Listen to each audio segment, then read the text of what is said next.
Sebelum krisis pun bunga di Indonesia tuh 30% Wah. tahun. Setelah krisis jadi 60%. Betul. Ya, Wow. dan tidak ada yang mau beri pinjam.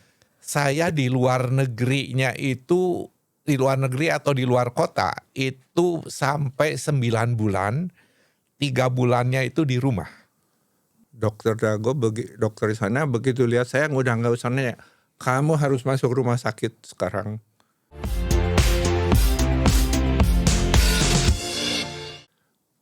Karena memang kita tuh dipercaya dari supplier itu tidak khawatir, malah membantu, memberikan keringanan, sampai memberikan keringanan hutang itu dimundurkan selama 3 tahun.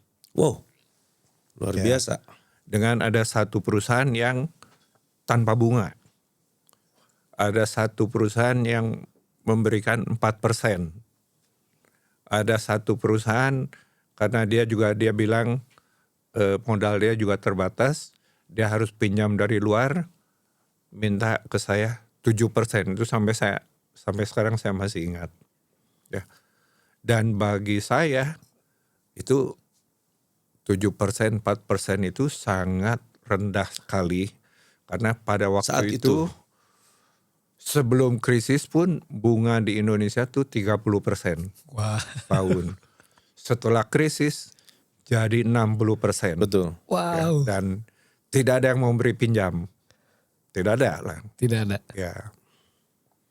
Ya, saya sangat appreciate sekali dengan supplier tersebut dengan memberikan kepercayaan,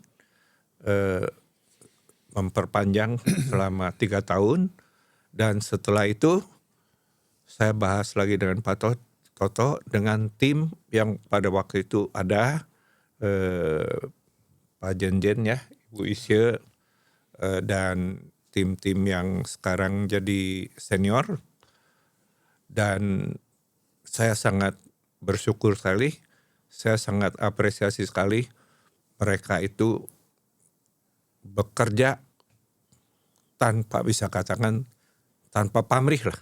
Iya. Ya, bersedia dengan salary yang pas-pasan, dengan kondisi yang sulit, bekerja bahu-membahu, sampai akhirnya bersyukur sekali yang hutang 3 tahun itu kita bisa lunasin dalam 2 tahun. Selesai. Ya. Malah yang tahun 98 saya lihat neraca itu kategori bangkrut. 2 tahun kemudian perusahaan kita tuh bagus, sehat. Ya. Dan impact-nya dari itu perusahaan luar negeri tambah percaya sama kita.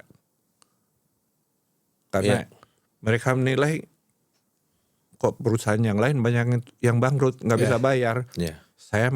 Kita nih malah bisa ngatasin. Ya. Bisa ngatasin yang pada waktu sangat sulit.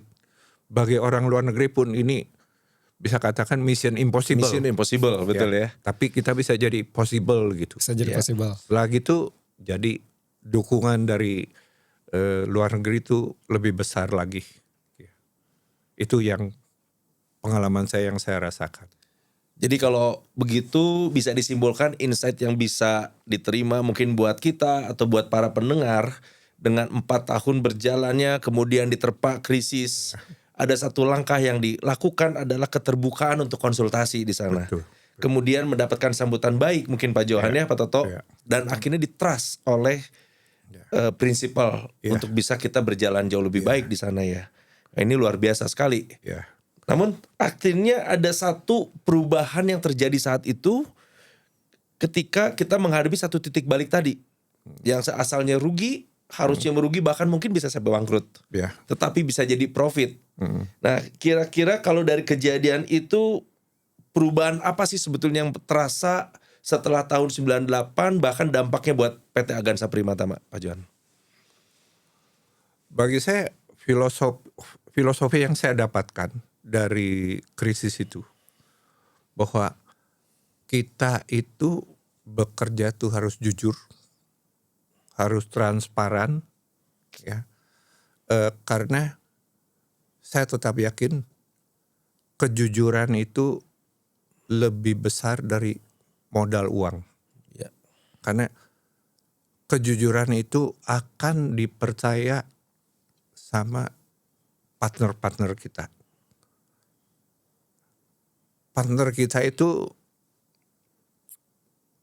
terutama bisa dinilai ya Ya. pada waktu krisis. Kalau pada waktu baik, partner semua rasanya baik-baik semua. Tapi partner yang baik itu pada waktu krisis masih tetap mendukung kita, percaya penuh. Nah, kenapa mereka bisa percaya penuh? Karena merasakan kita ini jujur dan terbuka gitu. Itu yang sampai sekarang pun saya selalu berikan pesan pada BOD dan pada anak-anak saya juga bahwa kita itu harus jujur dan terbuka. Itu yang filosofi yang saya pegang teguh. Itu. Baik, Pak Johan. Dan kalau dari Pak Toto secara pembagian pekerjaan mungkin bagaimana setelah krisis itu terlewati? Karena sepertinya kalau lihat Pak Toto ini sepertinya gayanya lebih project gitu ya. Kalau Pak Johan kayaknya Pak Johan mah yang mungkin lebih ke lebih ke spare part rutin gitu. Mungkin kira-kira gimana Pak Toto bisa jelaskan sehingga tidak terjadi konflik ya Pak Toto? Ya. Sebetulnya kita itu memang dari dulu bagi tugas yang cukup jelas lah ya. Pertama adalah dulu Ibu Devi dengan Ibu Susi lebih di dalam perusahaan. Oh jadinya maksudnya artinya Ibu Susi Dengan Ibu Devi itu lebih masuk banyak kantor juga. Ibu waktu itu Ibu Susi lebih ke pabrik, Ibu Devi lebih ke di perdagangannya, perdagangan.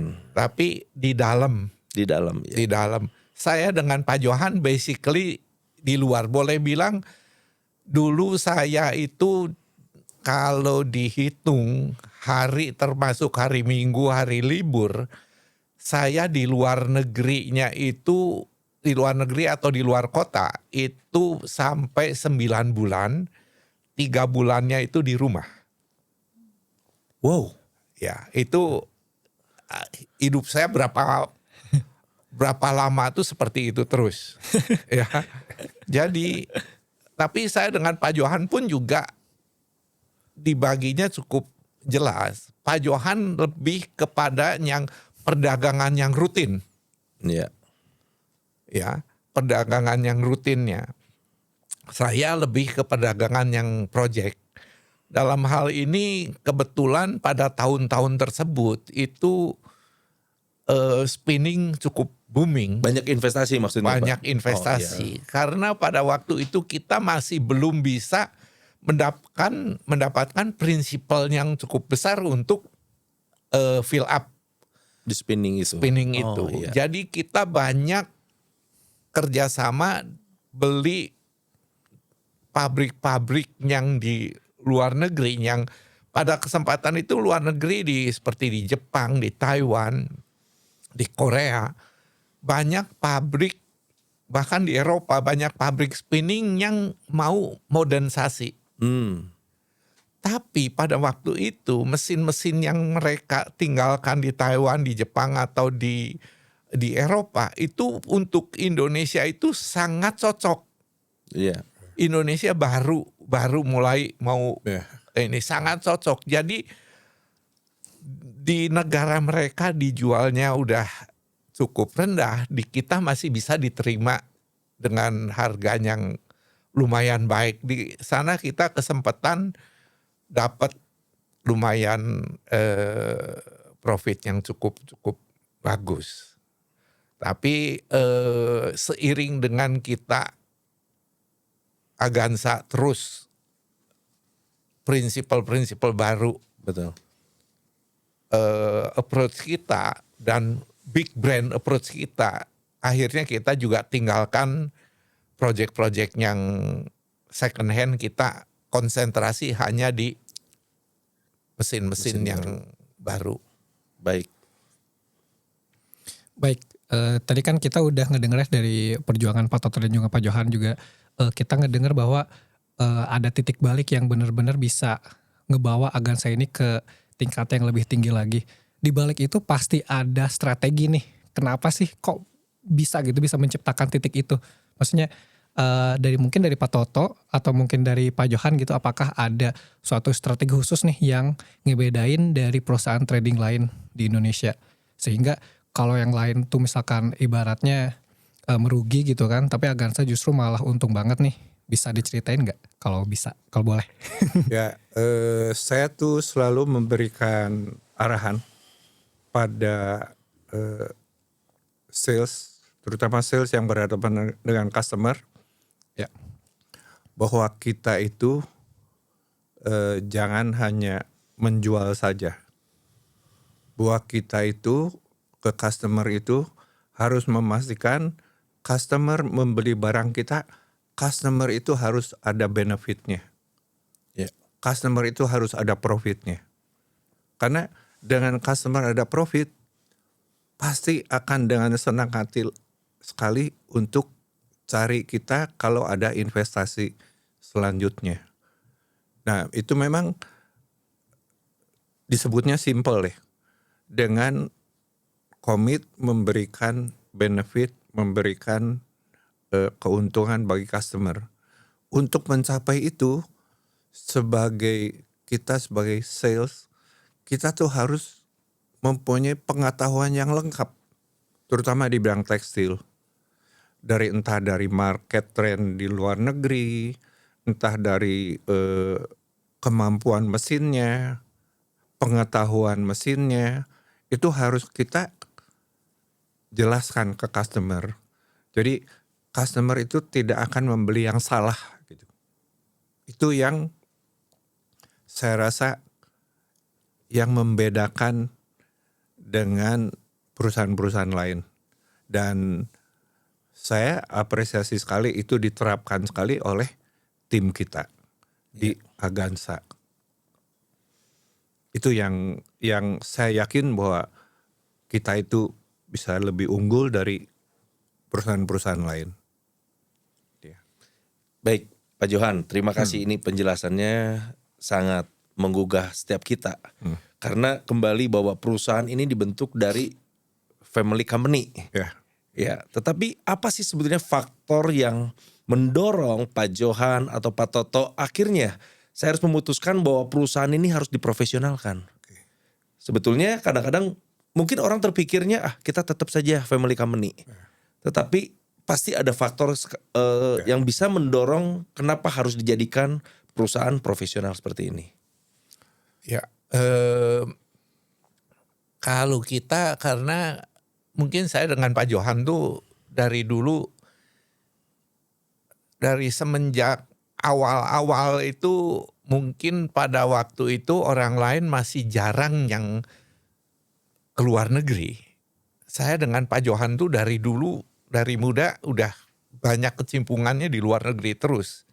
Kita tuh banyak melihat perusahaan-perusahaan, terutama perusahaan di Jepang atau di Eropa, itu bisa berdiri ratusan tahun. Kenapa bisa begitu? Tidak mungkin itu foundernya itu mengandalkan Sistem family company itu. Iya, family company atau family members. Family members, ya. Ya, yang untuk mengelola perusahaan itu. Ya. Itu pasti mereka menggunakan semua profesional-profesional yang bisa, yang kompeten di bidangnya. Maka dengan itu, kenapa Agansa selalu mengutamakan untuk di human resources-nya itu. Kita diperkuat di sana. Kita investasi cukup besar di sana. Untuk menciptakan perusahaan yang betul-betul sustainable sampai beratus-ratus tahun. Itu filosofi kita adalah siapapun yang kompeten itu boleh untuk mengelola perusahaan di luar daripada family members. Ya. Jadi kita tidak melihat family members, tapi kita melihat adalah capability dan kejujuran, loyalitas yang kita utamakan untuk menjadi pucuk pimpinan di usaha-usaha kita yang bernaung di Agansa Group. Ya, dilanjut sedikit Pak Toto. Ya. Tadi mungkin saya akan tanya nanti ke Pak Johan. Dengan adanya pengetahuan di luar, kemudian adanya pengalaman-pengalaman melihat beberapa perusahaan di luar negeri, artinya bisa memaknai bahwa untuk bisa bertumbuh semakin panjang, artinya kita harus berani melepaskan yang namanya tadi family company itu untuk bisa mendapatkan satu identitas. Artinya mengubah identitas dari perusahaan keluarga menjadi perusahaan profesional. Menurut Pak Johan seberapa penting itu kira-kira? Saya rasa itu sangat penting sekali karena saya melihat banyak sekali ya seperti Pak Toto bilang, saya sering lihat ke luar negeri yang saya selalu bilang bahwa perusahaan itu tidak boleh kebawa lemah dengan pendiri. Artinya gini, kita nih waktu mendirikan kita masih muda, kita kuat, apapun kita bisa kerjakan. Betul. Tapi namanya manusia, seiring tua pasti menurun kemampuannya, kekuatannya. Dan saya sudah pelajari sekali banyak perusahaan-perusahaan yang grow old seiring dengan foundernya. Yang akhirnya mereka mengecil, menciut dengan udah nggak mampu beradaptasi dengan saingan yang tambah ketat. Betul. Nah, dari sana saya selalu punya filosofi bahwa perusahaan tidak boleh selalu tergantung dengan founder. Karena founder tuh manusia, founder akan tua, akan kemampuannya juga akan menurun. Perusahaan harus selalu kuat. Untuk itu kita harus ciptakan generasi muda. Ya. Dan filosofi yang saya anut bahwa saya harus percaya pada bawahan. Saya harus percaya pada pekerja saya. Dan mungkin ini juga pesan-pesan buat yang meneruskan. Kalau saya nggak percaya sama perusahaan, nggak percaya dengan staff saya, yang salah tuh saya, bukan staff. Karena saya itu bisa mengganti staff. Staff nggak mungkin mengganti saya. Ya. Kalau saya nggak percaya, saya bisa ganti. Saya cari yang percaya. Jadi kalau ada perusahaan yang sudah 10 tahun, 20 tahun, tetap nggak percaya pada pegawainya, yang salah tuh founder atau owner. Itu filosofi yang saya tanamkan. Ya. Mungkin sama juga dengan yang ada sekarang di sini, manajer atau director. Kalian bisa mengganti bawahan. Tapi bawahan nggak mungkin mengganti director. Jadi kalau director nggak percaya ke bawahan, yang salah itu director. Itu filosofi itu yang harus dipegang. Ya. Itu saya yakin dengan filosofi itu perusahaan akan sehat. Itu dari saya. Kalau mendengar dari perjalanan Agansa ya hingga sekarang yang udah besar ini Agansanya gitu, pasti ada momen-momen yang berkesan nih dari Pak Toto dan mungkin dari Pak Johan, pasti aja ada gitu. Dan kita pengen tahu nih, apa aja sih momen-momen yang gak bisa dilupain, momen-momen yang berkesan banget dari awal Agansa hingga sekarang. Kira-kira ada nggak yang bisa di-share yang menarik gitu? Boleh dari Pak Toto dulu. Boleh. Buat saya momen-momen yang sulit buat saya untuk dilupakan itu adalah kalau kita semua gathering seperti kemarin ke Bali. Itu tuh betul-betul ada satu kebanggaan, ada satu kebersamaan Kebersamaan. yang nilainya itu buat saya tuh sangat berarti gitu. Itu momen-momen yang buat saya sulit untuk dilupakan. Maka dengan itu kemarin waktu saya ke Bali, saya berusaha untuk ikut semua acaranya itu kan. Saya ikutin semua. Itu karena momen itu yang buat saya itu sangat berarti gitu. Kalau dari Pak Johan, ada momen yang benar-benar sampai hari ini masih menempel kira-kira. Bagi saya itu yang tadi titik balik ya. Titik balik. Tahun 97-98 itu momen yang paling berkesan bagi saya. Mungkin sebelumnya ya, saya merasakan semua pekerjaan itu harus melalui saya. Oh, Sebelumnya ya. Jadi baik dari supplier, baik dari keputusan apa itu harus saya putuskan. Pada waktu itu krisis itu betul. memang sekarang diomongin sih gampang, tapi pada waktu itu benar-benar stres sampai saya kena sakit liver, Oh. sakit kuning. Selama harus istirahat 1 bulan. Saya pun waktu itu stres. Itu gara-gara kerja berlebihan? Ya harus stres pikiran ini mau bangkrut perusahaan. Ya.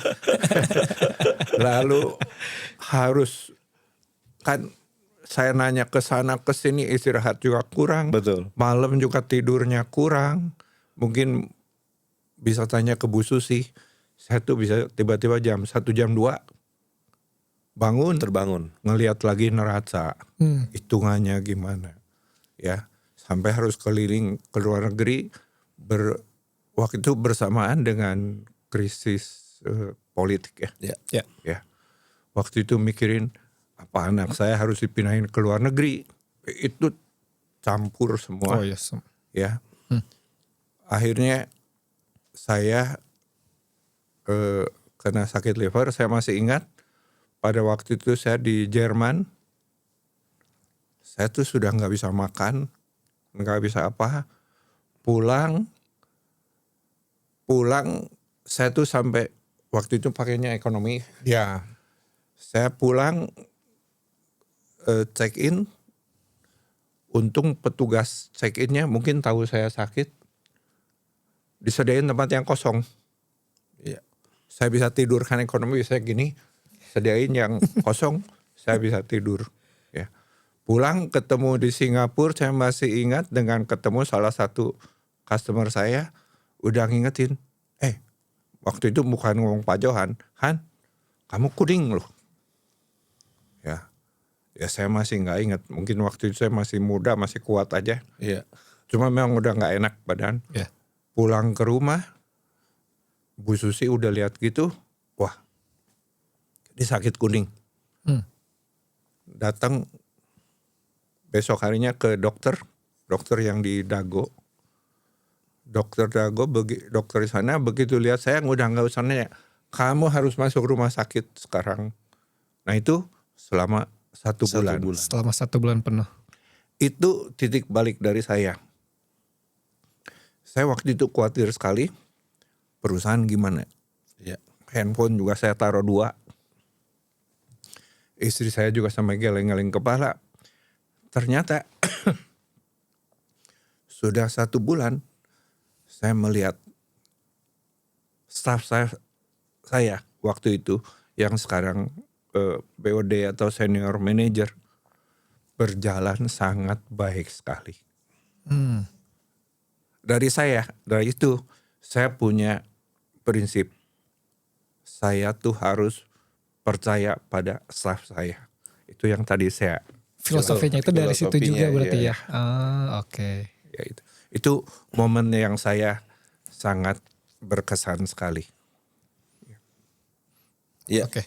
Baik Pak Toto, Pak Johan. Jadi sebetulnya kita sangat berterima kasih sekali sudah bercerita. Bahkan bagaimana memaparkan semua perjalanan dari nol sampai saat ini. Kemudian sudah bergelut di dunia tekstil itu mungkin dari tahun 69 tadi dijelaskan. Bahkan Agansa di tahun ini tahun ke-31 bahkan mau ke-32. Pasti ada sesuatu yang terjadi perubahan di tekstil. Mulai dari awal kemudian sampai sekarang. Kira-kira ada pandangan apa yang bisa disampaikan untuk dunia tekstil saat ini? Termasuk juga ada pesan-pesan yang bisa disampaikan buat kita atau buat mungkin timnya yang ada di Pak Johan atau Pak Toto. Juga termasuk buat para pendengar yang ingin mendengarkan kira-kira apa sih pandangan yang sebetulnya terjadi? Ya, kalau saya lihat namanya tekstil itu sebetulnya sangat luas ya. Ya. Sangat luas. Ada tekstil untuk sandang, ada tekstil untuk industri, ada tekstil untuk geologis.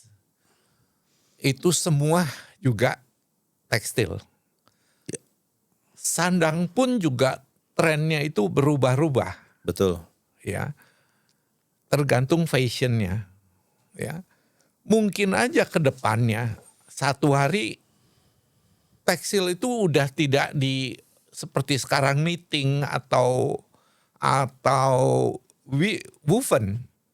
Bisa aja modelnya non woven. Kalau non wovennya udah bisa bikin sampai betul-betul comfortable digunakan gitu. Ya, itu bisa saja. Jadi perubahan-perubahan itu masih tetap akan terjadi. Maka dengan itu kita tidak boleh meninggalkan mengawasin teknologi. Ya. Tren perpindahan teknologi. Seperti contohnya waktu dulu kamera masih pakai film, langsung berubah ke digital, itu berapa banyak yang tumbang ya? Tumbang Ya, kan? betul. Ya. Nah, ini pun juga tekstil kita jangan sampai lengah gitu. Jangan sampai lengah.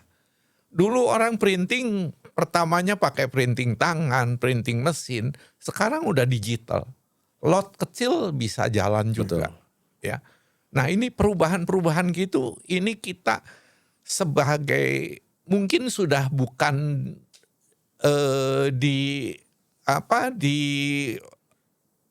ini kan sama saya dengan Pak Johan ya. Yang muda-muda ini harus betul-betul ngikutin terus tren-trennya tekstil dan perubahan-perubahan teknologinya tekstil. Dulu waktu kita pertama masuk ke industri tekstil, itu speednya itu 120 RPM, 150 RPM, 180 RPM itu udah sangat tinggi. Sekarang 1000, 1100, 1200. Betul. Ya. Ya. Nah, the next generation kita masih nggak tahu juga masih kemana, masih tetap perkembangan. Kita nggak kepikir dulu bisa speednya bisa sekian tingginya kan. Betul. Ya, spinning pun juga begitu. Dari konvensional spinning yang 11.000, 12.000, 15.000, 18.000 RPM. Sekarang dengan MVS gitu kan sudah ratusan ribu speednya. Ya, itu perubahan-perubahan seperti ini yang kita harus ikutin dan kita harus juga menjadi pemain itu. Ya. Jangan kita sampai lengah. Begitu lengah itu sangat mudah tertinggal oleh orang lain yang bisa lebih maju daripada kita. Jadi kita yang pesan dari saya itu kita tetap harus terus belajar untuk mendapatkan ilmu-ilmu yang modern. Baik. Mungkin dari Pak Johan ada tambahan, adakah pengaruhnya dengan perubahan-perubahan yang terjadi khususnya buat PT Agansa Primatama saat ini, Pak Johan? Ya. Jadi perubahan itu pasti ada terus. Apalagi dengan zaman sekarang keterbukaan, komunikasi yang lebih canggih. Perubahan itu kan lebih cepat lagi. Cycle-nya akan lebih cepat. Jadi mungkin khusus untuk tim Agansa, kita itu harus selalu alert ya, waspada dengan perubahan-perubahan ini. Dan banyak sekali ya sebetulnya perubahan. Mungkin kalau diperhatikan aja, mungkin tahun 90-an sampai tahun 2000 yang bikin jalan tol ya, itu pelapisnya masih pakai plastik. Plastik, betul. Pakai plastik. Kalau sekarang saya lihat perbaikan itu sudah pakai kain. Geotekstil disebutnya. Geotekstil. Betul. Ya. Nah, tapi masih sayangnya Indonesia geotekstil masih belum banyak, masih mengandalkan impor. Nah itu satu kesempatan yang sebenarnya besar sekali. Karena Indonesia baru berapa ribu kilometer ya. Ya. Dan nantinya tol ini akan terus tambah terus gitu. Dan itu pemakaian geotekstil itu akan besar. Lalu seperti ban mobil ya, itu juga perlu kain yang khusus. Ya. Mobil tambah banyak, motor tambah banyak, itu besar sekali. Dan mungkin dari eskalator ya, eskalator yang pegangan itu, Pegangannya ya. itu dalamnya tuh harus kain gitu. Oh itu saya baru tahu, dalam sekian. Iya, Ya, itu harus juga kain. sedang kita Ya, develop juga itu. Yang sedang kita develop juga gitu. Jadi saya pesan pada tim Agansa, coba perhatikan. Karena tekstil ini bukan pakaian aja. Betul. Tekstil ini banyak sekali. Banyak sekali kegunaannya. Atau hotel-hotel ya, curtain. Itu juga besar sekali. Yang mungkin sekarang hotel bintang besar itu yang anti Flame retardant. flame retardant seperti ya, itu. lebih tahan bakar. Tahan bakar ya. Itu perkembangannya masih banyak lah. Pokoknya prinsipnya harus satu percaya ya. Setiap perubahan ada kesempatan. Ya. Setuju. Saya lihat banyak orang yang gagal itu melihat perubahan itu udah Sebagai reject hambatan dulu. mungkin ya. Udah nggak mau. Sudah nggak mau. Ya. Padahal kita selalu harus pikir setiap perubahan pasti ada kesempatan. Itu orang yang berhasil melihatnya kesempatan. Orang yang susah berhasil melihatnya itu hanya hambatan gitu. Ya. Itu mungkin pesan saya dari saya untuk tim Agansa. Baik, Pak Johan. Baik. Oke, dari kan Pak Toto dan juga Pak Johan adalah orang yang sangat berpengalaman ya di dunia tekstil Ya. dan juga di dunia bisnis hingga Agansa sebesar sekarang ya. Jadi dari pengalaman Pak Toto dan juga Pak Johan tadi juga mention bahwa kita tuh harus aware ya sama yang namanya perubahan. Nah, untuk adakah dari Pak Toto atau mungkin dari Pak Johan kisi-kisi apa sih rencana Agansa ke depannya? Melihat industri tekstil yang sekarang. Ya, yang saya pesan di industri tekstil itu yang tadi saya katakan itu harus melek teknologi. Ya. Ya, harus perhatikan perubahan-perubahan dan kembangkan ke tekstil yang masih betul-betul masih belum banyak diproduksi di sini sebetulnya. Yang tadi Pak Johan katakan itu geotekstil juga di kita masih belum ada.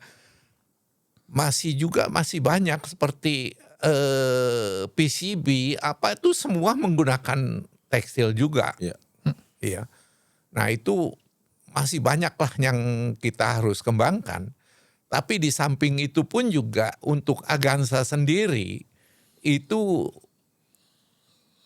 coba dikembangkan juga di luar tekstil yang supaya kita juga lebih bisa mendapatkan pasar yang lebih luas lagi di samping industri tekstil. Karena kalau industri tekstil kan hanya pabrik-pabrik tekstil yang kita kunjungi, ya. Nah, kebetulan para direktur-direktur yang sekarang ini, terutama direktur pengembangan itu sudah mengarah ke sana. Betul. Seperti kita masuk juga ke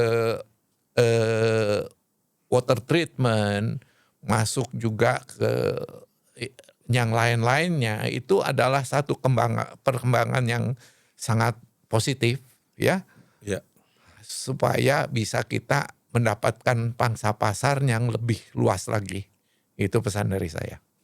Mungkin dari Pak Johan boleh ditambahkan? Dari saya setuju sekali Pak Toto.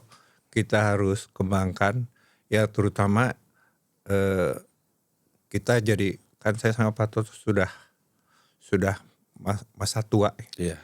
Ya, saya bisa katakan bebankan pada penerus saya dan juga BOD dan senior manager ya.